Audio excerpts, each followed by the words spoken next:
Welcome to the Innovation Game, a podcast by the IP law firm Potter Clarkson. My name's Rich Wells. I'm a patent attorney in the biotech department, and I'm joined by Sara Holland, also a patent attorney in biotech. And we're going to be talking about why IP is important for scientist founders.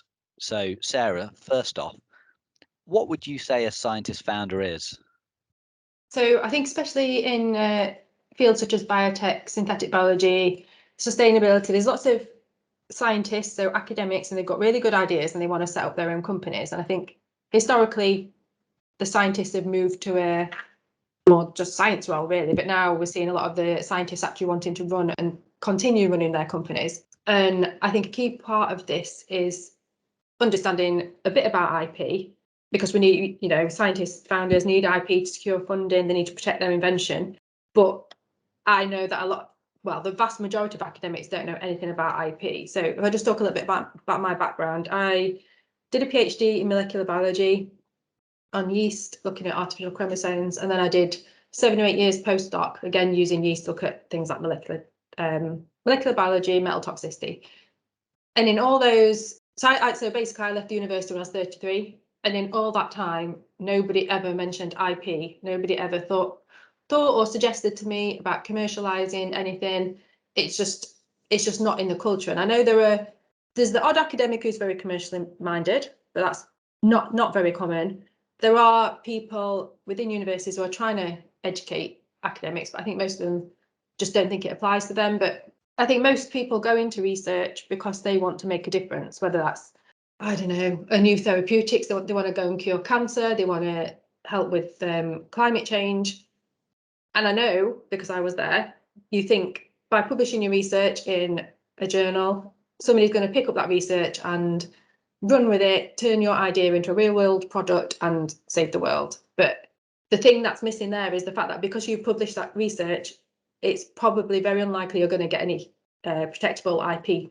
Publishing research will stop you getting a patent. And because you haven't got a patent, people aren't going to invest in that business because they're not going to, you won't have the right then to stop other people copying you. Years later, once you've spent years developing your product, millions of pounds getting it to market, if somebody can then just, I'm going to copy that idea, then, investors don't like that. So they're going to want to see some IP, or at least some IP strategy. So you need to know about IP if you're going to successfully run your business. Now that makes sense. I imagine with these scientist founders, they start out and it's a whole new world to them, isn't it? Yeah. They'll have so many different things, for use of a better word, to get their head around. Will they need lab premises? What's the IP situation? How to get investors interested?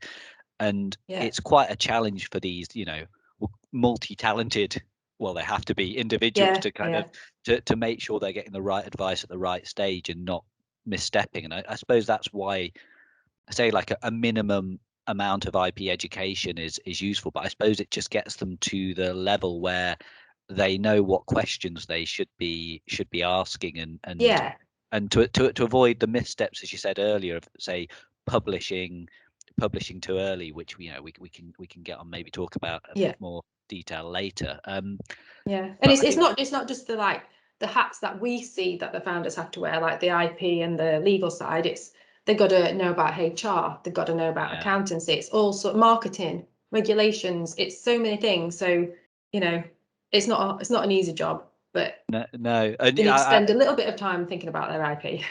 Yeah, no, that makes sense. No, definitely. And I think one thing that I often find sort of dealing with clients like this, that they're always super sharp individuals, and they kind of, well, they pick up things so quickly, but there's often kind of common misconceptions that they come to the table with in relation to IP, what it means for them, how it can work for them or against them in their new company, their new venture.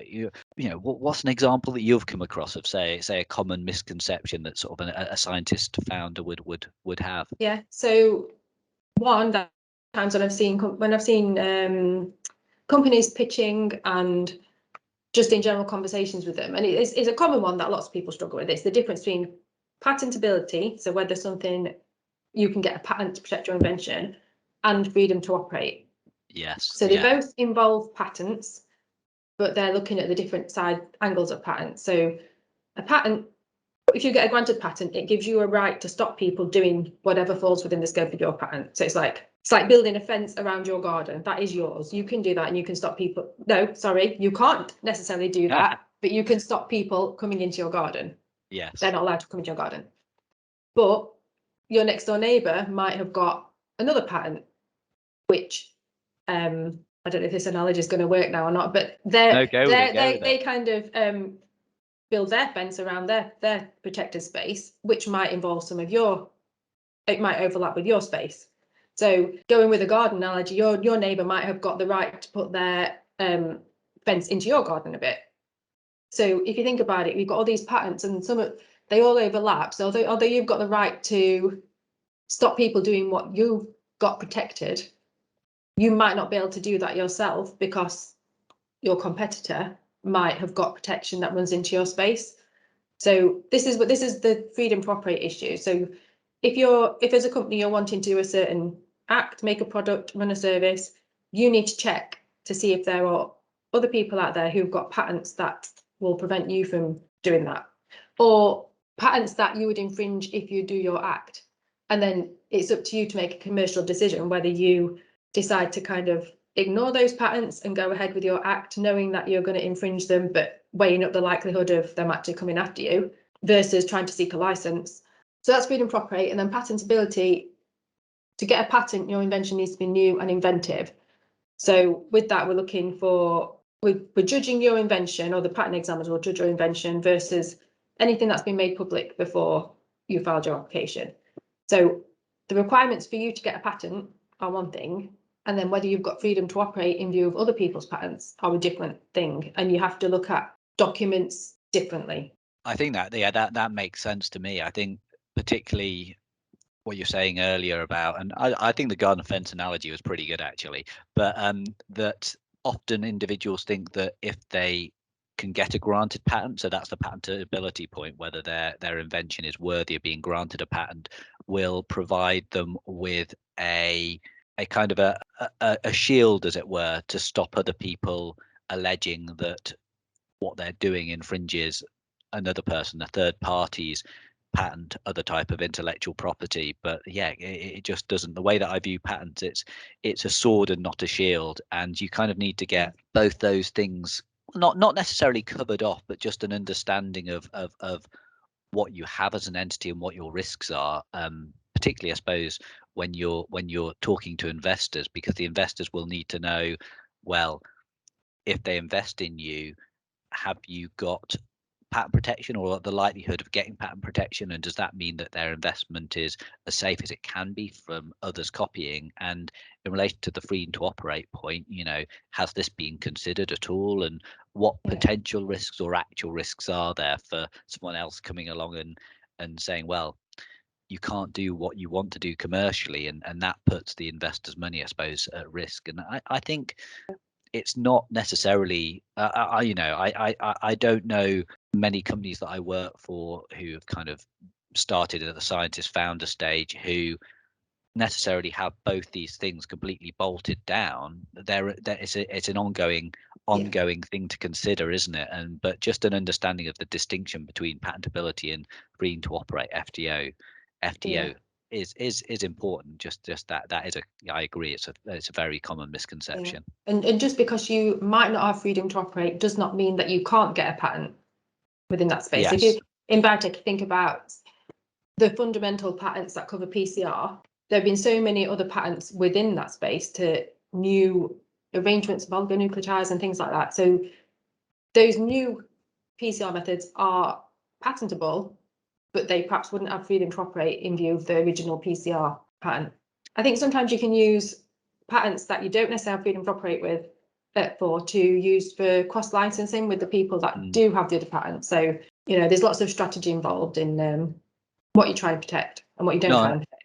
I completely agree, and you mentioned licensing earlier as well, and I think it's quite important to always be aware that that's a weapon in your arsenal when you're negotiating with others. Just because on the face of it you might not have freedom to operate, that doesn't necessarily mean that there isn't a commercial agreement that you can come to with the other owner of the IP right. Generally, people want to see their own business flourish and their own technology take off, and having these commercial discussions. Obviously, it's case specific, but it's not common. Just so having a freedom to operate issue is obviously a risk to a business, but it doesn't necessarily mean that risk has got to be fatal. I think that that's I think that's a good basis to build on. So say you're sort of chatting to a scientist founder, and you're trying to outline the types of IP based sort of knowledge is. What points do you think it's important for them to look out for? What I don't like to say basic knowledge, that sounds a bit derogatory, but do you know what I mean? What basic knowledge is essential for them to have? So I think one key thing, and just this is again going back to my time when I was in academia, if I did think about patents, I always thought an invention has to be like so amazing and groundbreaking and, I don't know, far from what I was doing in the lab. But in reality, for a patent to be granted, it's got to be new and inventive. So the novelty just means it's got to be different from everything that's out there. And that difference can be so small. It could be one amino acid change or a different concentration or a different temperature. So when you're looking at your invention or what you're doing in the lab, try not to dismiss it just because you don't think it's like going to blow people away. Because a lot of inventions are just minor or relatively minor incremental changes on things that are out there or new combinations of things. So I think one thing to be aware of is don't dismiss something just because you don't, it's not going to make a niche paper. Well, exactly. Yeah. The legal test is, will it be published in Nature? I think, like you say, if there's a difference, then if it's clearly been disclosed before for a novelty perspective, then you're going to struggle. And so I think that's key. But if there's any difference, it's a discussion with your IP advisor as to will that difference potentially be considered inventive? And I think my view is, if it's arbitrary and it's just sort of just it doesn't have any technical reason behind it, it's simply just to sort of distinguish from what's gone before, then you might struggle. But if that one amino acid difference, that change in temperature has a technical reason behind it and associated with a technical advantage, then I think that could be the basis of an invention for which patents could be granted. Like you say, the patent office aren't all Nobel laureates, and I think the people we generally work with are a lot cleverer than needed to make this assessment. The bar's a lot lower, isn't it? And so that's another thing. Like the legal test for inventive step is from the perspective of what we call the skilled person. So the skilled person is not really a PhD student or a postdoc working in the lab whose main job is to find out new things. The skilled person is somebody who can follow instructions, can read one protocol, and if that protocol says go and look at another protocol, they can go and do that, but they won't think outside the box and they won't put 2 and 2 together and come up with 5.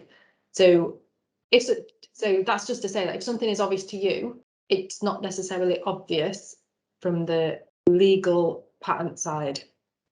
That makes sense. So I think it's essentially not to almost self-screen to dismiss your work as being anyone could do it. Well, just take a step back and and I think that's key. It's kind of, I guess we'd call it invention spotting. And when you're embarking on a research project, just to make sure that everyone involved sort of knows what to look out for, knows that it doesn't have to be a groundbreaking discovery to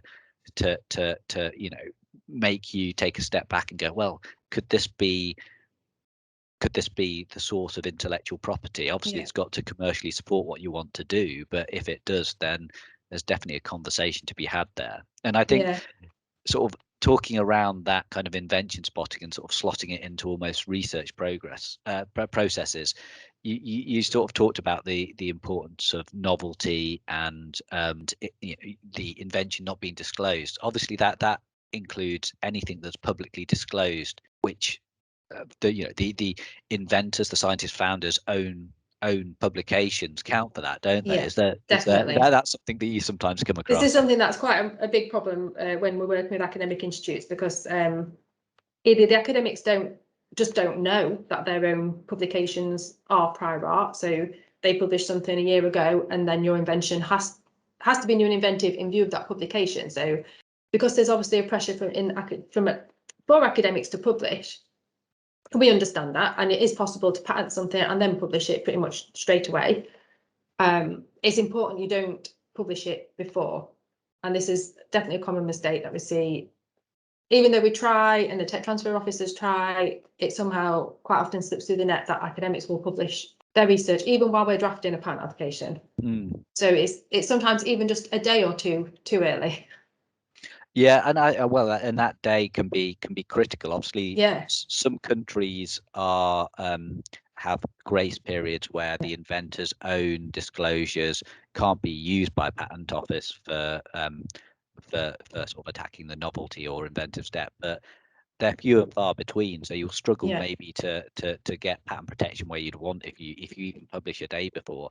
And I'm sort of seeing an increasing amount of particularly with kind of COVID related research that you kind of used to in the academic world submitting a paper and it sitting on a reviewer's desk for a few weeks and months. But as soon as you should submit it, it's out of your control. And with these COVID related sort of research projects, a lot of unpeer reviewed data and paper manuscripts are being published. So just because you submit something, I don't think it necessarily means that it won't be made public straight away. Yeah, so definitely.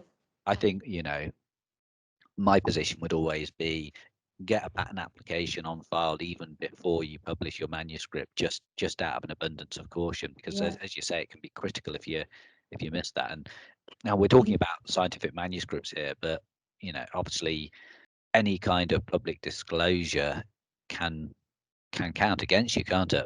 Yeah, so for academics, that includes poster presentations, conference presentations, or presentations, and quite often when you submit a request to do an oral presentation, you'll submit an abstract, and they quite often get published online before the conference. So, it is possible to talk about your invention and talk about your work in an interesting way without giving away the key parts quite often. So we did this for one client they suddenly realised they were presenting at a conference a couple of months ago, and spoke to us, and we quickly just worked out what the inventive and the clever bit is, and then they just didn't talk about that. And they did a really good talk for 20 minutes, and they just didn't talk about the key part. So, it's still possible to carry on with your academic lifestyle and protect what you need to protect. I think that's key. Like you said earlier, you can protect and you can publish. It's just about making sure, just getting your ducks in a line early on, and there's no reason why these two things aren't mutually exclusive. So I think we've talked a bit about invention spotting and the importance of making sure you file a patent application before you publish your own work. I think one thing that's often a bit of a challenge for these sorts of companies that I work with is making a decision when to file based on the data they have and how much data you need for a patent application, and what you can do in order to improve the quality of the patent application and to try and increase the likelihood of getting broad claims to protect your invention. Is that something you come across? Yeah, definitely. So the sooner you file a patent application, the better in terms of getting an early filing date. So if you file an application today and then Joe Blogs down the road publishes something tomorrow, that's not citable against you. But if you leave it another month, then it would be. So, but as well as being new and inventive, your patent application has to be supported by data. So if you're claiming a certain effect, you've got to have data to back it up. And in Europe, it's got to be at least plausible. So if you're talking about medical things, it doesn't necessarily have to be mouse models, or definitely doesn't have to be clinical trials. But as long as you've got some data to show a mechanism that can be plausibly extrapolated to what you're wanting to protect, that can be enough. The quality of data does not have to be at all anything like what you would normally submit in a manuscript. If you've got a wonky gel, that's fine. But the more data you can include in a patent application, the better, especially to cover off variations. So say your main research project is, I don't know, using a particular yeast, and you find a useful effect in this particular yeast, but really you think it could work in lots of different yeast. So if you could do a few probably simple experiments to show that the same effect happens in different yeast, that's good. If it could work in bacteria, throw in some bacteria. So a lot of these things, I think, in practice, if you plan ahead, you can do them all at the same time. So it doesn't have to necessarily add too much burden to your research project just to kind of, I don't know, in my head, I'm picturing it as some like sort of sideways data. It's not really progressing your research forward, but it's broadening it sideways. So all that kind of additional data is really useful for us. That I completely agree with that, and it is all just about forward planning. And I think if that can be managed at the beginning of a project, then that can work. And I suppose if you have a view of where your invention might be commercialized, and as well as sort of showing that it just works in general terms, if you can provide this sideways data, I love that phrase, sideways data, to show that it kind of works within areas in particular where you think there'd be sort of commercially important embodiments of your innovation, then that can be super valuable. Definitely, because the whole point of having a patent is to get it as broad as possible, because you don't really want to only have a patent that protects your specific product if there's then an easy workaround. So I go ahead and commercialize my particular yeast species, but so and so down the road, I can use a different yeast species and get around your patent. That's not what we want for our clients. We want good, strong, broad protection. But also, I think you touched on it earlier about it being commercially useful. Just because you could patent something doesn't always mean that you should. And there will probably be lots of things you come across that you could patent but don't really support what you're trying to do. So that's where you need, I don't know, to make sure when you're seeking patent protection, because presumably as a founder you don't have tons of cash and it is expensive, you do it in a strategic way to protect the things that you need and don't waste your money on the things that you don't need. Yeah, that makes sense, because I think it's really important to separate out the patenting process from a purely like academic, well, how broader claims can we feasibly get if we fight tooth and nail with the patent office examiner, and maybe unnecessarily spend money. You could get broader claims, but if they don't provide any commercially important scope, as in they're miles away from what you're doing commercially or what other people might want to do commercially, then maybe it's a battle that doesn't need to happen. And it's probably is too in depth for this kind of like high level chat, but there's always strategies often at patent offices where you can get a granted patent and then file sort of follow on, often called divisional or continuation applications, which essentially reserve your right to go back later and get different scopes of claims or broader scopes of claims, which can be a good way of balancing out that kind of commercial, or it's great to get a granted patent to show to investors, and then keep the door open, so if someone wants to invest or take on the IP, then they can mold it in the direction they want to. Stuff like that can be quite a good tool to support a company commercially. But that's that sort of maybe part two of any kind of like IP education discussion. That makes sense. And I think one thing that we talked about primarily patents, and being in the biotech field, then that's makes sense, because I guess patents do protect technical inventions, and most biotech innovations are technical in nature. But it's always worth, as a scientist founder, knowing that there are other types of IP, intellectual property, out there. Which ones do you sort of commonly come across as being ones that might be of general use to so I think depending on your business, and are you business facing or customer facing, trademarks and branding can be very important. Especially one thing I'm thinking of at the minute is that I do some work with some cultured meat companies, and there's alternative protein companies, and they all have really strong branding. I think it's important, if you're in that kind of company, to get your good branding and get it recognised amongst your customers early on. So branding, we'd be thinking about trademark protection, which protects like logos, your colour schemes, all that kind of stuff. For products, there is also design protection, which protects how things look. So it's like the shape and appearance rather than any technical clever bits. So I think a lot of medical devices might have got design protection around them. One that I think makes sense. complements patents really well is trade secret. So before you file a patent application, hopefully your information is confidential. So you've got confidential information. And then you also have some confidential information that can be considered to be a trade secret. And then everybody always refers to the Coca-Cola recipe for trade secrets. But in the UK, the trade secret protection is pretty strong. But for your confidential information to be considered a trade secret under the law, it's not a case of just keeping it secret. There are certain steps you've got to take and procedures you've got to put in place. So that's definitely something worth looking at. And I think, so a lot of companies perhaps have a method or internal processes. So if you're a company that's identifying new drugs or screening for certain types of strains, you quite often the method and the processes you've got, you would probably keep as a trade secret rather than patent, because once you patent it, it's made public and then everyone can see how you're doing it. Whereas depending on how many people you've got coming in and leaving the company and the risk of trade secrets getting out, you might prefer to keep these method type things a trade secret and then protect the outcomes, the new drugs or the new strains with patents. So I think trade secrets and patents go quite well together.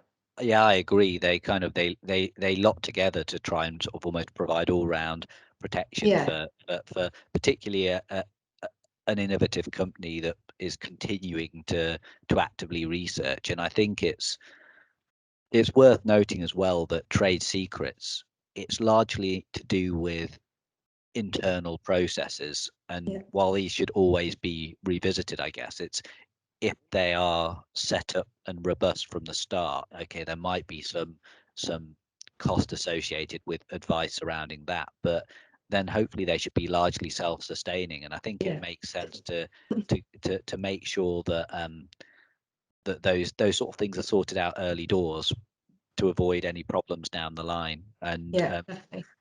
no, I completely agree with what you're saying about trademarks, particularly with brand heavy kind of companies. And I guess one thing as well that trademarks, you probably have a view on this too, that I find quite interesting, is often people look at patents and, like you mentioned earlier, there's no two ways about it. The patenting process, even though the costs are spread over usually a large number of years, they can add up. But trademarks, I think, generally are cheaper.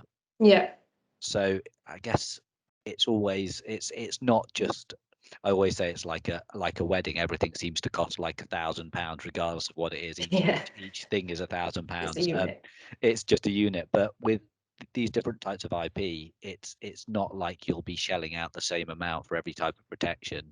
There are often at the start of any company, then money is going to be tight, but there are ways in which the business plan can be aligned with the IP strategy in order for the funding to kind of lock in. I think it all fits in with like a marketing strategy as well. I'm thinking of like all the companies that are making brewed proteins and artificial fibers. They're a lot of those are partnering with big brands like North Face, and they're getting out there early, getting their name and their trademark associated with these big companies. And perhaps not everybody has heard of them yet, but I certainly have heard of a lot of them just because I'm kind of in the field, I suppose. But they're starting to become household names, like Beyond Meat in the meat. I think I saw a TV advert for them the other day. Yeah, I think is that the one that McDonald's are using. Yeah, I had one the other day, it is. and it was very nice. Was it? Yeah. Did it taste like an actual burger? I've never had any of these sort of meat substitutes. Well, I've been vegetarian with 2 lots of 3 years in the past, and I've started being vegetarian again since Christmas, and I can't believe how many new alternative meat substitute type things are on the market. And that's like one thing that annoys me a bit, I guess, is the regulations we have in the UK and Europe, where we haven't got the cultured meats on the shelves yet, but I'm hoping that one day soon we will do, because I'm quite desperate to try them. But there is already so many good things out there which weren't there a few years ago. Yeah, it definitely seems to be taking up, and I guess it's reaching the mainstream. When you see a TV advert, and I guess that's, once it reaches the mainstream, then hopefully it can kind of it can make a bit more of an impact on society. All that a good aside. So I think one last thing that it might be worth chatting about, just to kind of push towards wrapping up this conversation, is the importance of IP to early stage companies which don't have many tangible assets, and I think this probably comes down to helping these scientist founders understand whether it is a good investment at the start of a company to spend money on IP as opposed to sort of other elements, because often decisions have to be made as to well, do we get this bit of equipment or do we file this patent application? It's not like everything can be done. Have you got a view on that? Well, I can imagine what the view is, but argue the case for IP in this situation. So I think, it's very difficult because IP is relatively expensive when you're starting out and you haven't got much cash. But if you think about what it's going to bring you to start off with, so it gives you something. I know we talk about IP as being kind of a more intangible, but it's more tangible than having nothing. It's an IP. Yes. You've got an application, you might have got something about to grant. It's something you can waive in front of investors. And if you've got a written down IP strategy, for example, like we can work with you to come up with an IP strategy that's in a written form that you can show to investors and show you are caring about your IP and know what you're doing. Because like I said at the start, say you've left the lab and you've decided to set up a science company, what have you got? You haven't got any premises. You probably got a couple of pipettes and you're borrowing centrifuges off somebody else. You might not have got any staff, you're working on your own. You're going to need money from somewhere. And the way that you raise money is by talking to investors, telling them about your brilliant idea and showing them that you've got IP that is or will support your business going forward. So you need that.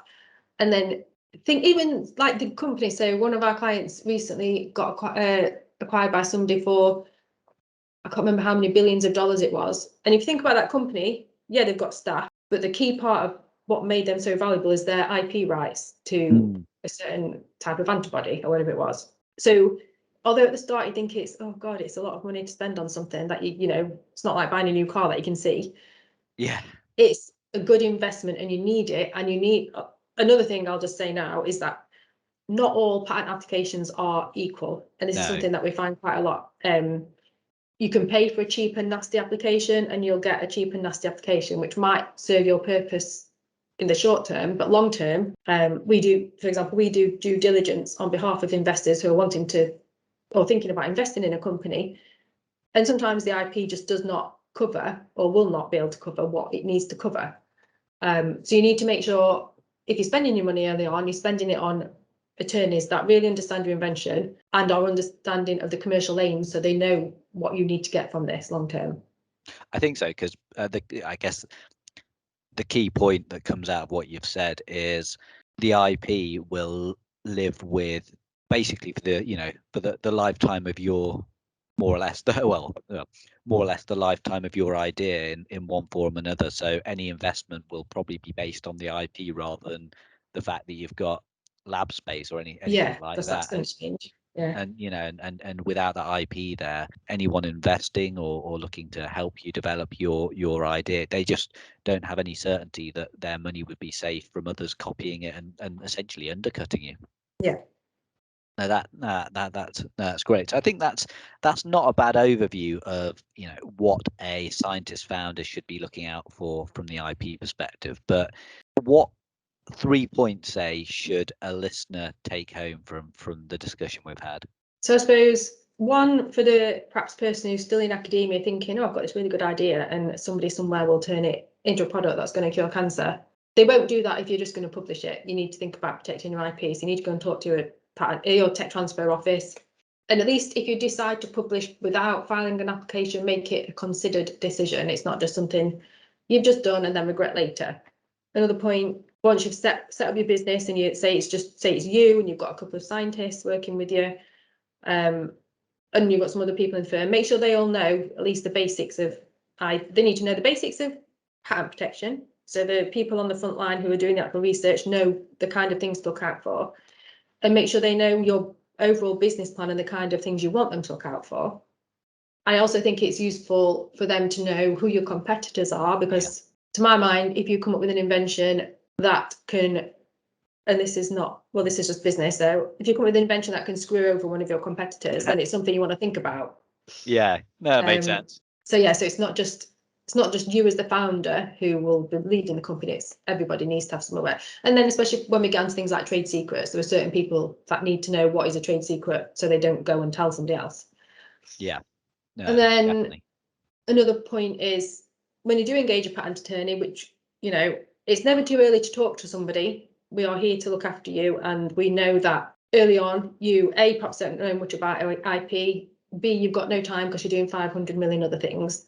You might not think that you know enough about IP or the commercial side of things to make the decisions about the IP. We're there to help you with all that. And I think for me, it helps to have regular meetings with your IP advisor, because we are the ones that can invention spot. We know if you come and tell us, oh, we found this really good, or the research in this area is going really well, we've got this data, we will be able to say whether we think you should try and protect that or not, or wait because you've not got enough data, or file it now because you're going to get data in a few months' time, which we can then add to the application. So there's lots of things like that I think you benefit from having relatively regular meetings with your IP advisor, rather than you coming to us when you think you've got something.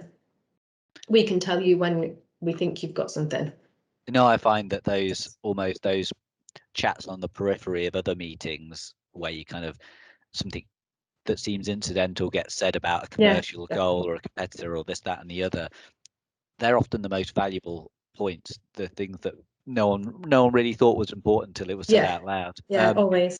And just to tie up 2 and 3, I think it's worth emphasizing as well that your IP journey doesn't stop necessarily with the first patent application you file. Different inventions can come along the line, and that can be important because generally a patent has a 20-year patent term, after which anyone can essentially copy your invention. But if you refile, or if you file a second or third or fourth patent application to your technology, that essentially resets the 20-year clock for whatever it manages to claim, which can be important. And sort of letting your patent strategy evolve with your company can help its longevity and make it a bit more, interesting, I think, to investors. And so I think that's, where points 2 and 3, IP education and working closely with your advisor,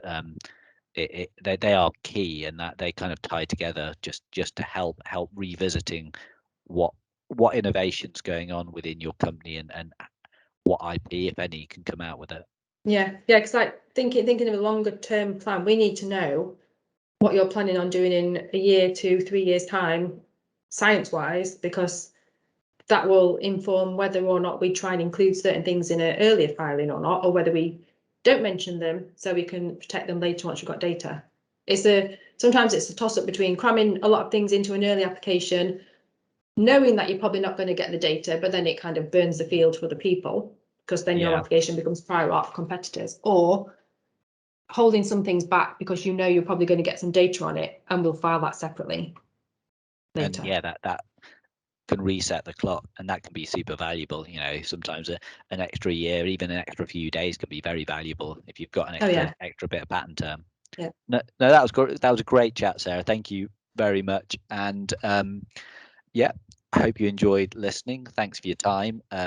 Other information about Potter Clarkson can be found at www.potterclarkson.com, and this podcast and others can be found on Spotify, YouTube, or SoundCloud. Thanks again for listening. Take care.